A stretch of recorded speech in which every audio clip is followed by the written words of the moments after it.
পরশুরাম আজকের পর্বে দেখবেন যে নন্দা পরশুরামকে বলে, যদি প্রাণে বাঁচতে চান এখনই এখান থেকে চলে যান, আপনাকে ওরা মেরে মাটিতে পুঁতে ফেলবে।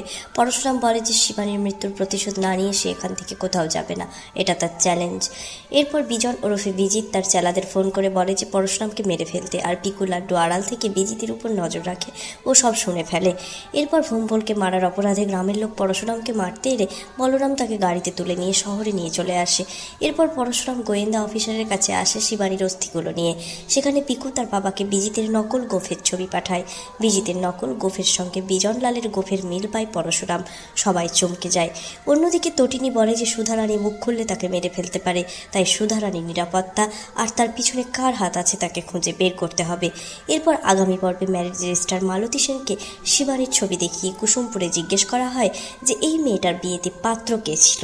ম্যারেজ রেজিস্ট্রার মালতী সেন মুখ খুলতে গেলে তখন পিছন থেকে বিজিতের লোক তার উপর লাঠি তোলে মালতী সেনকে মারার জন্য।